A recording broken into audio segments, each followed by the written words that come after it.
네, 시온 찬양대 은혜로운 찬양 고맙습니다. 주보리라는 그 가사가 가슴에 깊이 와닿았는데요.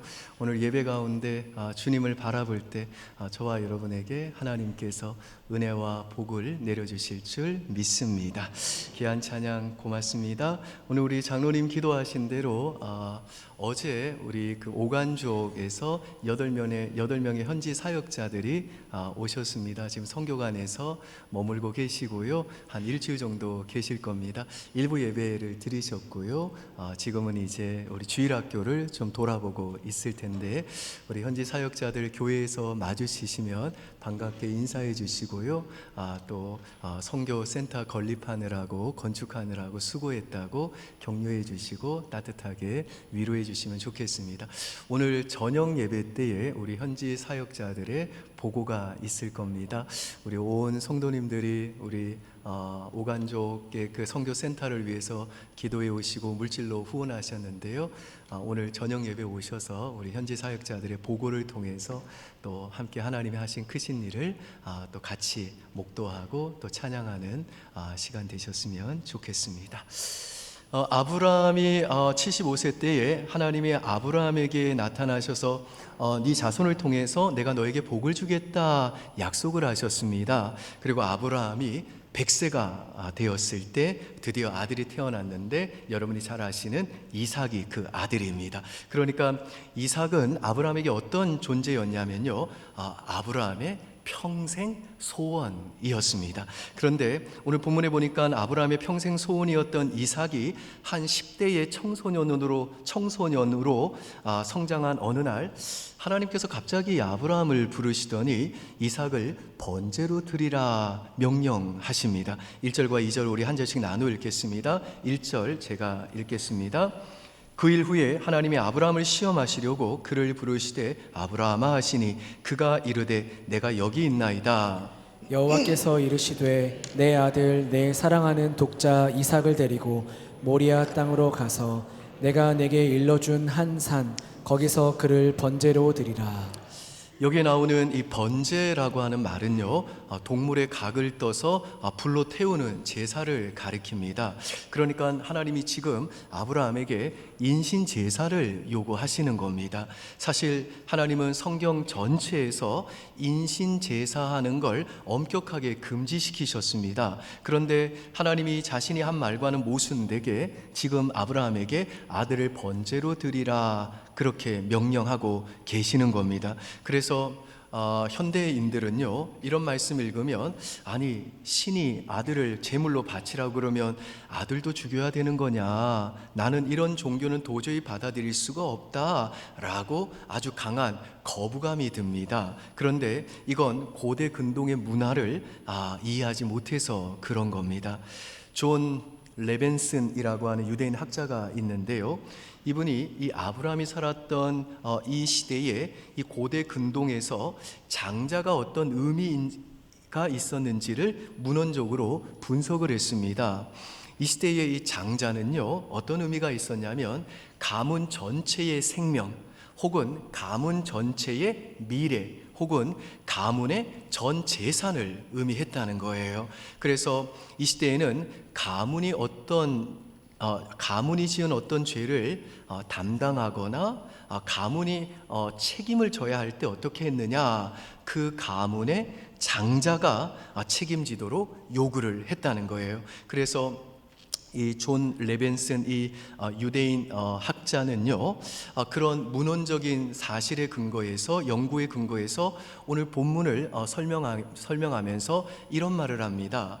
만약에 하나님이 이때 아브라함에게 나타나셔서 아브라함아 네 아내 사라를 번제로 드려라 그랬다고 했다면 아브라함은 분명히 뭔 소리야, 이건 하나님의 음성이 아니야, 이건 분명히 사탄의 음성이야, 그렇게 강한 거부감을 가졌을 거라는 겁니다. 그런데 지금 하나님께서는 이 아브라함에게 네 아들 너의 장자 그 이삭을 번제로 바치라 그렇게 말씀하셨기 때문에 아브라함은 이 말씀을 어떻게 받아들였느냐, 아무런 거부감이나 의심 없이 내가 지금까지 살아오면서 저질렀던 내 모든 죄에 대한, 내 가문의 모든 죄에 대한 처벌을 받을 때가 왔구나. 하나님이 이 장자의 번제를 통해서 우리 가문을 정결케 하기를 원하시구나 라고 이 말씀을 받아들였다는 겁니다.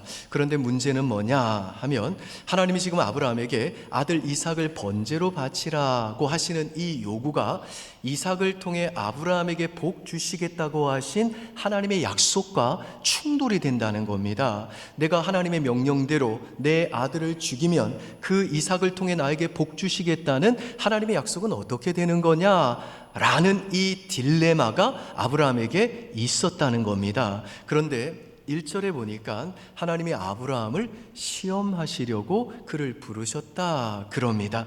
그러니까 하나님이 아브라함에게 이런 딜레마를 허락하신 이유는 뭐냐 하면, 하나님이 아브라함을 시험하시기 위해서였다는 겁니다. 그래서 이 시간에는 아브라함을 시험하신 하나님이라는 제목으로 오늘 본문이 우리에게 주는 두 가지 메시지 생각해 보고자 합니다. 첫 번째, 본문이 우리에게 주는 메시지는요, 하나님이 우리를 시험하시는 목적은 우상을 제거하기 위함이라는 것입니다. 오늘 본문에 보니까 하나님이 아브라함을 시험하시려고 그를 부르셨다 그렇죠. 그런데 성경에 보면 사탄도, 마귀도 우리를 시험한다 그럽니다. 자, 그러면 하나님이 우리를 시험하시는 것과 이 마귀가, 이 사탄이 우리를 시험하는 것의 차이점이 뭘까요? 제가 결론적으로 말씀드리면 의도가 다릅니다. 그러니까 하나님이 우리를 시험하시는 의도와 마귀가 우리를 시험하는 의도가 다르다는 거예요.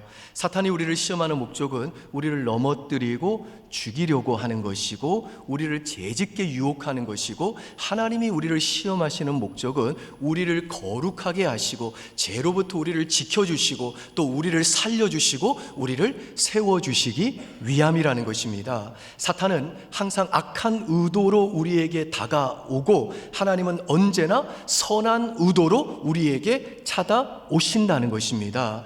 그래서 야고보서 1장 13절에 보니까 이렇게 말씀하세요. 한번 같이 보시죠. 여러분이 있습니다. 시작. 사람이 시험을 받을 때에 내가 하나님께 시험을 받는다 하지 말지니 하나님은 악에게 시험을 받지도 아니하시고 친히 아무도 시험하지 아니하시느니라. 자, 여기 보시면 하나님은 악에게 시험을 받지도 아니하시고 친히 아무도 시험하지 않는다 그러시죠. 그런데 오늘 본문 말씀 보니까 하나님이 아브라함을 시험하고 계시잖아요. 하나님도 우리를 시험하신다는 겁니다. 그러면 하나님이 아무도 시험하지 않으신다는 이 말씀의 의미는 뭐냐 하면, 하나님은 우리를 넘어뜨리려는 의도로 절대로 시험하지 않는다는 겁니다. 하나님은 언제나 우리를 살리시고 우리를 다시 일으켜 주시고 우리로부터, 죄로부터 우리를 지켜주시기 위해서, 그래서 우리를 다시 세워주시기 위해서 우리를 시험하신다는 것입니다. 자, 그러면 오늘 본문에서 하나님께서 이삭을 번제로 드리라고 하신 이 시험을 하신 목적은 뭘까요? 아브라함이 이삭이라는 우상을 버리게 하시기 위함입니다. 2절 한번 다시 보실까요? 여러분이 읽습니다. 시작. 여호와께서 이르시되 내 아들 내 사랑하는 독자 이삭을 데리고 모리아 땅으로 가서 내가 내게 일러준 한 산 거기서 그를 번제로 드리라. 자, 지금 이 창세기 저자는요, 아브라함에게 이삭이 어떤 존재였는지를 오늘 이 말씀에 보니까 딱딱 끊어서 이삭이 아브라함에게 어떤 존재였는지 이렇게 표현을 하고 있는데요. 내 아들이자 내 유일한 것이자 내가 사랑하는 모든 것이었다는 거예요.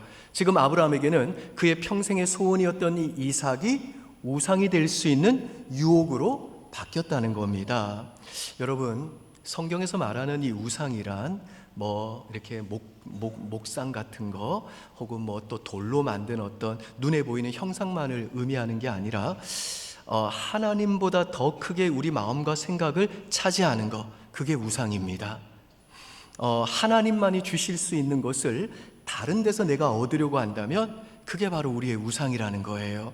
무엇이든지 간에 워낙 우리의 삶에 중요한 위치를 차지하고 있어서 그것 없이는 내가 살아갈 가치를 별로 느끼지 못한다면 그게 바로 나의 우상이라는 겁니다. 무엇이든지 간에 타협할 수 없을 만큼 하나님보다 중요해지면 그게 나의 우상입니다. 무엇이든지 간에 내 마음속 깊은 곳에서부터 내가 저것만 있으면 내 삶이 의미 있어질 거야. 나도 가치 있는 사람이 될 거야. 내가 중요해지고 내 미래가 안전해질 거야 라고 말한다면 그게 바로 우리의 우상이라는 겁니다. 그래서 여러분, 이 세상에 있는 모든 것들은요 전부 다 우리의 우상이 될 수가 있습니다. 그리고 사실 좋은 것일수록 우리의 우상이 되기 쉽습니다. 예컨대 돈, 자녀, 건강, 명예, 연인, 좋은 연봉, 커리어, 권력은요 하나님이 우리에게 주신 좋은 것들입니다마는 이것들이 우리의 우상이 될 수 있다는 겁니다. 오늘 아브라함의 경우에는요 그의 평생의 소원이었던 이삭이 우상이 될 수 있는 유혹으로 바뀌었다는 겁니다. 그래서 오늘 하나님께서 아브라함에게 이 이삭을 번제로 드리라 시험하신 목적은 뭐냐면요, 아브라함으로부터 아들을 빼앗아가기 위함도 아니고 아브라함이 아들을 덜 사랑하도록 하기 위함도 아니라 아브라함이 하나님을 가장 사랑하는 그 사랑의 질서 속에서 그 아들을 이 하나님 아래로 강등시켜 아들을 올바르게 사랑하는 법을 배우게 하시기 위해서였다는 겁니다. 그래서 아브라함이 하나님의 이 명령대로 정말 너무너무 아프지만 자신에겐 너무나도 귀했던, 그러나 우상으로 바뀌고 있었던 그 이삭을 하나님의 명령대로 정말 제단에 바치고자 했을 때, 순종하고자 했을 때 하나님이 아브라함에게 뭐라고 말씀하시는지 우리 9절에서 12절까지 한 절씩 나누어 읽겠습니다. 9절 제가 읽습니다. 하나님이 그에게 일러주신 곳에 이른지라 이에 아브라함이 그곳에 제단을 쌓고 나무를 버려놓고 그의 아들 이삭을 결박하여 제단 나무 위에 놓고 손을 내밀어 칼을 잡고 그 아들을 잡으려 하니 여호와의 사자가 하늘에서부터 그를 불러 이르시되 아브라함아 아브라함아 하시는지라 아브라함이 이르되 내가 여기 있나이다 하매 사자가 이르시되 그 아이에게 내 손을 대지 말라 그에게 아무 일도 하지 말라 네가 내 아들 내 독자까지도 내게 아끼지 아니하였으니 내가 이제야 내가 하나님을 경외하는 줄을 아노라. 여기에서 하나님을 경외한다는 말은 하나님을 인생의 첫 자리에 두고 하나님을 가장 존경하고 하나님을 가장 사랑한다라는 뜻입니다. 그리고 하나님께서 아브라함에게 내가 이제야 네가 나를 경외하는 줄 아노라고 하신 이 말씀은 하나님께서 이 시험을 통해 아브라함이 하나님을 사랑하는지 아닌지를 알아보려고 하셨다, 그런 뜻이 아닙니다. 그게 아니라 하나님이 아브라함을 그 시험의 용광로에 넣으셔가지고 아브라함 마음속에 있었던 이 이삭이라는 우상을 불태워가지고 아브라함의 그 믿음, 하나님을 향한 아브라함의 그 믿음, 하나님을 향한 아브라함의 그 사랑이 정금과 같이 나오게 만들어 주셨다는 겁니다. 그러니까 하나님께서 만일 이 시험을 통해 아브라함의 삶에 잔인하게 간섭하지 않으셨다면 아브라함은 틀림없이 하나님보다 이삭을 더 사랑했을 거라는 겁니다. 아니, 아브라함은요 이미 이삭을 하나님보다 더 사랑했을지도 모릅니다. 여러분, 이건요 우상 숭배고, 모든 우상 숭배는 그 당사자뿐 아니라 그 가족들에게, 자식들에게 엄청난 해를 끼치는 겁니다. 이런 관점에서 보면요, 하나님께서 아브라함을 이렇게 혹독하고 거칠게 다루신 것은 자비였다는 겁니다. 아브라함이 만일 하나님을 그의 마음의 첫자리에 모실 의향이 없었다면요, 이삭과 아브라함의 삶은 결코 안전해지지 못했을 겁니다. 우리가 하나님께 두어야 될 사랑과 존경과 순종을 다른 대상에게 주면 그 대상은 우리를 속박시키고 결국 우리를 노예로 만들어 우리의 인생을 결국에는 파멸로 끌고 가기 때문에 그렇다는 겁니다. 그리고 하나님께 순종하는 것과 아들 이 중에서 이 둘 중에 하나를 택해야만 하는 이 시험이 없었다면요, 아브라함은요 이삭에 대한 자신의 사랑이 우상 숭배로 변하고 있었음을 알 길이 없었을 겁니다. 하지만 아브라함은 이 혹독한 시험의 여정을 통해 이삭을 다시 하나님 아래로 강등시킴으로써 하나님을 그 인생의 가장 중요한 대상으로 둠으로써 그 모든 사랑과 애정을 하나님께 둠으로써 마침내 이삭을 지혜롭게 사랑할 수 있게 되었다는 겁니다. 여러분, 저와 여러분의 삶에 닥쳐오는 절망과 실망과 고민거리를요, 자세히 살펴보면요, 그 중에서 가장 우리를 괴롭게 하는 것은 뭐냐? 우리 각자의 이삭과 관계가 있습니다. 내가 하나님보다 더 사랑하고 하나님보다 더 의지하는 나의 이삭이 위협을 받거나 내가 원했던 그 이삭을 내가 얻지 못하는 그때가 될 때 우리의 삶이 가장 고통스럽다는 겁니다. 그래서 여러분, 저와 여러분이 신앙생활 할 때에 하나님이 지금 나의 이삭 때문에 나를 시험하고 계시는구나 라는 걸 알 수 있는 방법이 하나 있는데요, 그게 뭐냐면 내가 언제 가장 억울해하고 내가 언제 가장 분노하고 내가 언제 가장 절망하는지를 보면 압니다. 내가 가장 억울해하고 내가 가장 분노하고 내가 가장 좌절하고 절망하는 그곳에 내가 하나님보다 더 사랑하고 하나님보다 더 의지하는 나의 우상인 이삭이 있다는 겁니다. 그래서 백석대학교의 김병국 교수님은요, 절망의 치료책은 회개다 그러면서 이런 말을 하셨어요. 한번 들어보시죠. 우리는 나의 절망이 사실은 하나님보다 더 사랑하는 것이 있었다는 증거임을 고백하고 회개해야 합니다. 그것 외에는 절망에서 벗어날 길이 없습니다. 잔인하다고 생각하지 마시기 바랍니다. 하나님은 우리에게 십자가를 주신 분이십니다. 우리의 모든 것을 요구할 당당한 권리를 가지신 분이십니다. 여러분, 하나님이 우리에게 주신 좋은 것들이 우리 삶 속에 남아 있어도 우리에게 안전하려면요, 그것이 더는 우리의 우상이 되어서는 안 됩니다. 그러려면 우리의 입술에 어떤 고백이 튀어나와야 되냐? 정말 그것 없이도 내가 살 수 있다는 마음이 있어야 되고, 하나님이 계시기에 나는 너 없이도 살 수 있다라는 이 믿음의 고백이 있어야 된다는 겁니다. 그렇기 때문에 절망 속에 있었을 때에 그때 우리가 해야 될 일이 뭐냐? 잔인한 말 같지만 내가 하나님보다 더 의지하고 사랑하는 우상이 있었구나, 그걸 발견하고 거기에서 회개하는 길이 절망에서 벗어나는 길이고 그게 우리들이 살 길이라는 것입니다. 그런 점에서 오늘 이 말씀을 듣는 중에 여러분이 겪고 있는 지금 삶의 문제가 혹시 하나님께서 여러분의 우상을 다루기 위해서 주시는 시험이라고 그런 어떤 판단이 드신다면 그 우상이 무엇이든지 간에 진실된 회개를 통해 그것을 다시 하나님 아래로 강등시키시고 하나님을 여러분의 사랑과 신뢰의 첫 자리에 다시 모실 수 있기를 주님의 이름으로 축원드립니다. 두 번째로 오늘 본문이 우리에게 주는 메시지는요, 하나님의 선하심을 신뢰할 때 하나님 말씀에 순종할 수 있다는 것입니다. 제가 서두에서 하나님 지금 아브라함에게 아들 이삭을 번제로 드리라고 하셨을 때 내가 하나님의 명령대로 이삭을 죽이면 이삭을 통해 나에게 복을 주시겠다고 하신 하나님의 약속은 어떻게 되는 거냐라고 하는 딜레마가 아브라함에게 있었다고 그랬죠. 그런데 아브라함이 이 딜레마 속에서 어떻게 행했는지 우리 3절에서 5절 한번 보실까요? 3절에서 5절 저와 여러분 나누 읽겠습니다. 3절 제가 읽습니다. 아브라함이 아침에 일찍이 일어나 나귀의 안장을 지우고 두 종과 그의 아들 이삭을 데리고 번제에 쓸 나무를 쪼개어 가지고 떠나 하나님이 자기에게 일러주신 곳으로 가더니 제3일에 아브라함이 눈을 들어 그곳을 멀리 바라본지라.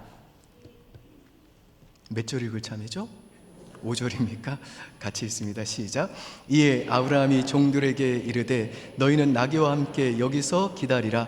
내가 아이와 함께 저기 가서 예배하고 우리가 너희에게로 돌아오리라 하고. 자, 여기 보시면 아브라함이 이제 하나님이 이삭을 번제로 드리라고 하신 장소에 도착했을 때에 종들에게 뭐라고 그러죠? 내가 아이와 함께 가서 하나님께 예배하고, 이거는 이제 내가 아들을 번제로 드리고 나서 그 다음에 이상한 말을 하죠. 우리가 너희에게로 돌아오리라 그래요. 이건 무슨 말이냐면요, 아브라함이 지금 자신이 하나님의 명령대로 설령 이삭을 죽인다 할지라도 하나님이 그 이삭을 통해 수많은 후손들을 주실 거라 약속하셨기 때문에 자신이 설령 하나님의 명령대로 이삭을 죽인다 할지라도 하나님이 그 약속을 지키시기 위해서 이삭을 다시 살려주실 거라고 믿었다는 겁니다. 그래서 지금 이 아브라함이 종들에게 내가 아이와 함께 가서 하나님께 예배하고 내 아들을 번제로 드리고 나서 우리가 아들과 내가 다시 너희에게로 돌아오리라 라고 말했다는 겁니다. 히브리서 11장 17절에서 19절 보실까요? 여러분이 있습니다. 시작. 아브라함은 시험을 받을 때에 믿음으로 이삭을 드렸으니 그는 약속들을 받은 자로 돼 그 외아들을 드렸느니라. 그에게 이미 말씀하시기를 내 자손이라 칭할 자는 이삭으로 말미암음이라 하셨으니 그가 하나님이 능히 이삭을 죽은 자 가운데서 다시 살리실 줄로 생각한지라. 비유컨대 그를 죽은 자 가운데서 도로 받은 것이니라. 자, 여기 보시면요, 아브라함이 죽은 자를 다시 살리시는 하나님의 능력을 믿는 믿음으로 이삭을 바치라는 하나님의 명령에 순종했다 그렇죠? 그런데 여러분, 하나님이 죽은 자를 다시 살리시는 전능한 분이다 라고 하는 이 믿음은 사탄 마귀도 가지고 있습니다. 사탄도요, 그래서 복음서에 보면 하나님의 능력을 너무나 잘 알고 있기 때문에 하나님 앞에서 또 예수님 앞에서 두려워 떱니다. 그런데 사탄은 하나님 말씀에 순종하지 않아요. 하나님을 사랑하지 않는다고요. 그러니까 이 사탄을 통해 우리가 뭘 할 수 있냐면 하나님이 전능하시다는 걸 믿는 믿음이 있다고 해서 하나님 말씀에 순종할 수 있는 건 아니라는 겁니다.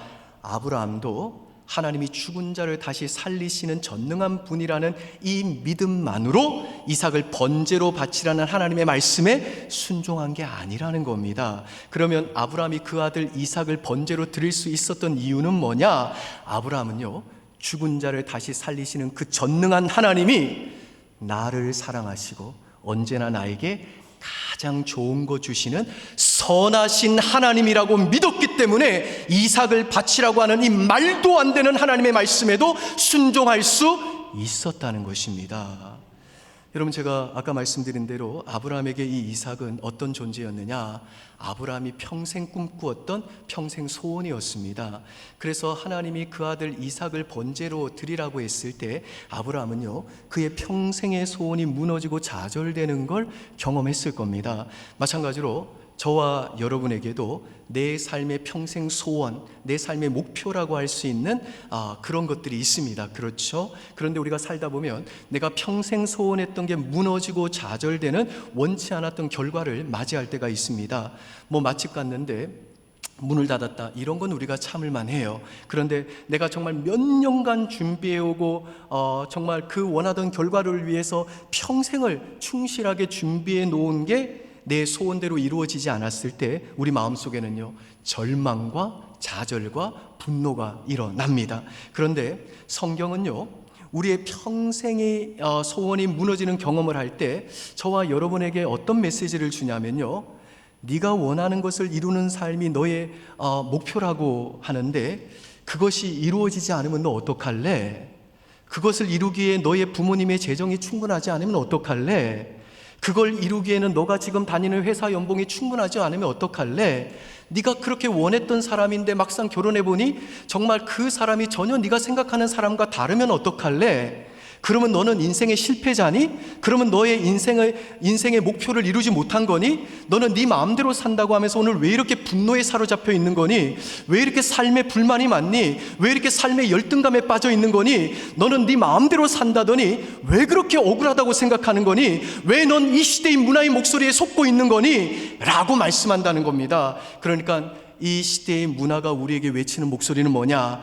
인생은 무엇인가 하면 인생은 내가 원하는 게 있고 그 원하는 것을 내가 이루는 게 인생의 전부다 라고 자꾸 이렇게 우리를 속인다는 겁니다. 그런데 성경이 우리에게 말하는 건 뭐냐? 그렇지 않다는 거예요.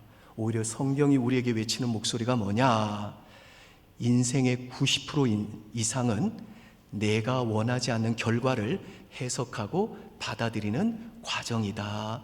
그렇기 때문에 너는 너가 원하지 않는 것에 대해 해석할 수 있는 세계관을 가지고 있니? 너의 소원이 무너지고 좌절될 때 그걸 해석할 수 있는 무기가 너한테는 있니? 그리고 너의 평생의 소원이 무너졌을 때에도 여전히 너가 하나님의 말씀에 신실하게 순종해 나갈 수 있는, 순종하게 만들 수 있는 무기를 너는 가지고 있니? 오늘 성경은 이걸 우리에게 묻는다는 겁니다. 자, 그러면 내 소원이 무너져 가지고 내가 원하는 결과가 나타나지 않을 때 그걸 해석할 수 있는 무기, 그리고 내 평생의 소원이 이루어지지 않고 좌절되었을 때에도 그래도 우리가 아브라함처럼 여전히 신실하게 하나님 말씀에 순종할 수 있게 만드는 무기가 뭘까요?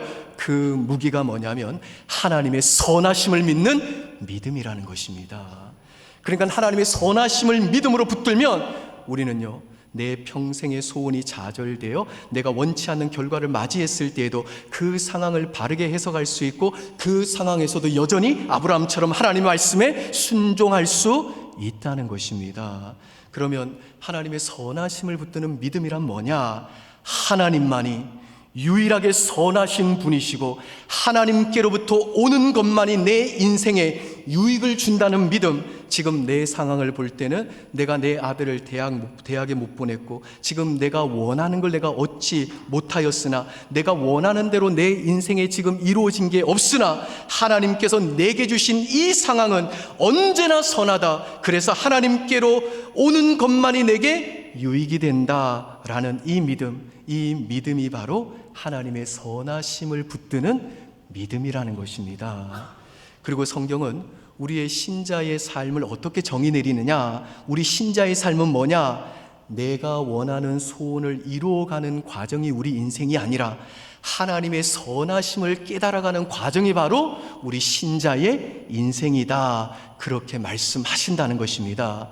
그래서 지난번에 저희 교회 부흥회 강사로 오셨던 김영익 목사님이 하나님의 선하심에 대해서 이렇게 말씀하셨어요. 한번 오늘 여러분 각자에게 던지는 질문이라 생각해 보시고 한번 들어보십시오. 지나온 당신의 삶 전체를 돌아볼 때 당신은 하나님께서 그 모든 순간에 선하셨고 최상의 것을 주셨다는 것을 인정할 수 있는가? 그러니까 하나님이 선하시다는 걸 고백하는 건 쉬운 문제가 아니라는 거예요. 이건 은혜 없이는 토해낼 수 없는 고백이라는 거예요. 지금 내가 겪고 있는 이 어려움조차 하나님께서 베풀어 주시는 최상의 선이다 라고 고백할 수 있는가? 당신은 불확실한 미래에도 하나님께서 역시 그 선하심으로 최상의 것을 당신에게 주실 것을 믿는가? 이건 단순히 머리로 지적으로 내가 동의할 수 있는 간단한 문제가 아니라는 것입니다. 결국 우리 신자의 싸움은 하나님의 선하심을 믿느냐 안 믿느냐 이 싸움이라는 것입니다. 내 인생에 어떤 일이 일어난다 할지라도 설령 지금 내 상황이 내가 평생에 소원했던 것이 무너지고 좌절돼 가지고 내 인생에 원치 않는 결과를 맞이할 때에도 내 삶을 주관하시는 하나님은 선하시기에 하나님은 언제나 나에게 최상의 것을 주신다는 걸 믿는 것, 이게 바로 하나님의 선하심을 붙드는 믿음이고 하나님의 선하심을 믿는 이 믿음이 있을 때 비로소 우리는요 이해되지 않는 우리의 인생을 해석할 수 있고 내가 도무지 이해가 되지 않는 상황에서도 답을 찾지 못하는 상황에서도 여전히 하나님이 선하심을 믿고 아브라함처럼 하나님 말씀에 순종할 수 있는 힘을 얻게 된다는 것입니다. 그런데 우리를 향한 이 하나님의 선하심이 가장 선명하고 가장 밝게 드러나는 곳이 어디냐면요, 우리의 모든 죄를 예수님이 가지고 가셔서 그 죽음을 통해 우리에게 가장 유익한 영생과 부활이라고 하는 선물을 주신 예수 그리스도의 십자가입니다. 그래서 오늘 이 아브라함이 이삭을 번제로 드린 이 사건에도요 예수 그리스도의 십자가 사건이 숨겨져 있습니다. 13절과 14절 우리 한 절씩 나눠 읽겠습니다. 13절 제가 읽습니다. 아브라함이 눈을 들어 살펴본즉 한 수량이 뒤에 있는데 뿔이 수풀에 걸려 있는지라 아브라함이 가서 그 수량을 가져다가 아들을 대신하여 번제로 드렸더라. 아브라함이 그 땅 이름을 여호와 이레라 하였으므로 오늘날까지 사람들이 이르기를 여호와의 산에서 준비되리라 하더라. 자, 이게 무슨 말이냐면요, 아브라함이 이삭을 번제로 드리려고 할 때 하나님이 이삭을 대신에 번제로 드릴 수량을 미리 준비해 놓으셨다는 말씀입니다.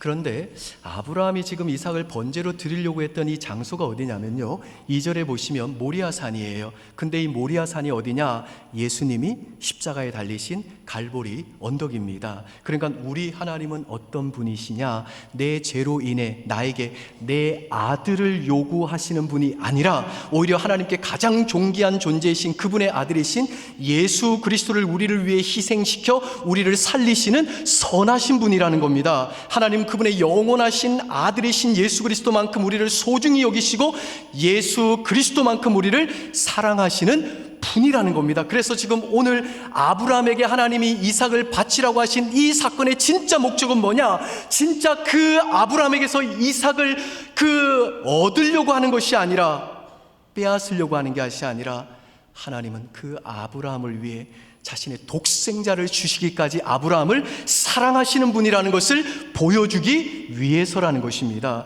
그래서 저와 여러분이 이 십자가를 바라볼 때 우리 인생을 바라보는 해석이 어떻게 바뀌냐? 내가 비록 하나님이 아닌 다른 걸 우상으로 섬기는 죄악과 실패와 넘어짐이 있고, 그래서 인생의 추락 속에 지금 있을지라도 하나님은 내 삶을 죽음에 넘기시는 대신 그 아들 예수님을 내 대신 죽음에 넘기심으로 내 삶을 구원하실 정도로 날 사랑하신 선하신 내 아버지시기에 하나님은 나와 내 가정을 절대로 망하게 하지 않으실 것이다. 또한 내가 죄를 짓지 않았음에도 불구하고 하나님이 나에게 이 어려운 일을 허락하실 때에도 내가 예수 그리스도의 십자가를 보면, 아, 나는 이제 알겠다. 예수님이 내 삶을 너무 사랑하셔서 그 몸을 던져기까지 내 삶을 죽음으로부터 건져내시기를 원하셨던 내 구주시라면, 이해되지 않은 이 상황은 내 죄로 말미암는 저주와 형벌이 아니라 그분의 선한 계획 속에 내 안에 우상들이 불태워지는 과정이고 하나님의 선하심을 깨달아가는 과정이다. 결코 이 과정 속에서도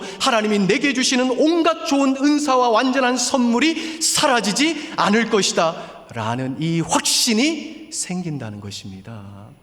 그리고 내가 비록 범죄했고 내가 하나님 앞에서 완전하게 순종하지 못했음에도 불구하고 예수님이 그 십자가를 통해 내게 영생과 부활이라고 하는 가장 유익한 것을 내게 주신 하나님의 그 선하심을 내가 믿음으로 붙들되, 나는 그 선하신 하나님이 내일도 내게 은혜를 주실 것을 신뢰할 수 있고, 내가 그 선하신 하나님을 믿고 부르짖을 때 하나님은 오늘도 나를 회복시킬 은혜를 주실 것을 확신하게 된다는 것입니다.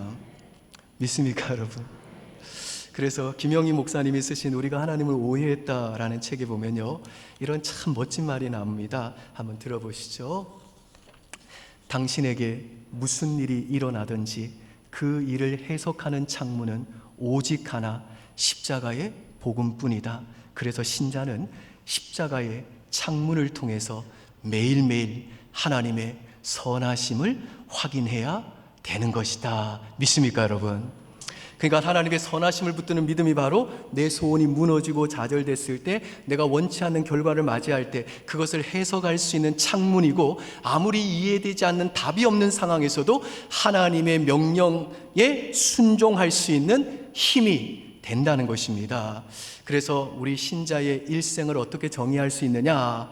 십자가를 통해 나타난 하나님의 선하심을 깨달아가는 과정, 그것이 우리 신자의 일생이라는 겁니다. 그리고 우리 신자의 인생은 하나님의 이 능력에 손에 붙들려 일평생을 이 하나님의 선하심을 깨달아가는 그 과정을 통과하면서 어거스틴이 고백한 것처럼 내 머리끝부터 발끝까지 할렐루야다 라는 이 고백을 하나님 앞에서 토해내는 그 자리까지 가고야 만다는 것입니다.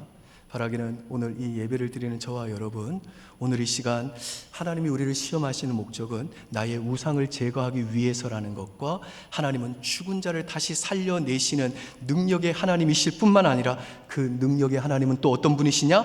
그 아들을 아끼지 않고 나를 위해 십자가에 내어주시기까지 나를 사랑하시고 내게 언제나 가장 좋은 것 주시는 선하신 나의 아버지시라는 것을 오늘 우리 가슴팍에 깊이 새겨놓을 수 있기를 주의 이름으로 축복합니다. 그래서 우리의 남은 모든 평생에 전능하고 선하신 하나님께서 내 곁에서 나와 함께 하사 나에게 날마다 새 힘을 주실 것을 믿고 기대하면서 어떤 상황에서도 내 머리끝부터 발끝까지 할렐루야다 라고 외치면서 하나님 말씀에 순종하는 그 믿음의 길을 묵묵히 걸어가는 저와 여러분 될 수 있기를 주의 이름으로 축원드립니다.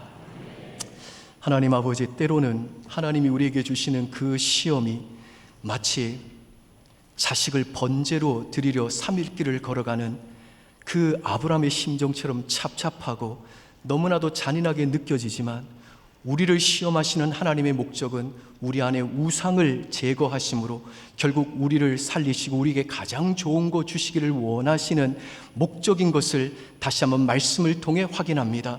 사랑하는 주의 백성들이 이 말씀 붙들고 하나님이 주시는 그 시험 가운데서도 감사하게 하시고 믿음의 길을 걸어갈 수 있도록 은혜 베풀어 주시옵소서. 그리고 어떤 상황에서도 전능하신 하나님이 날 위해 그 아들을 아끼지 않고 내어주실 만큼 나를 사랑하시고 나를 존귀 여기시는 선하신 나의 아버지신 걸 믿고 그 하나님의 선하신 믿음으로 어떤 상황에서도, 때로는 답이 없는 상황에서도 그 하나님이 최상의 것 주실 것을 믿음으로 묵묵히 하나님의 말씀에 따라 순종하는 그 믿음의 길을 걸어가게 하여 주시옵소서. 감사드리며 예수님 이름으로 기도합니다. 아멘.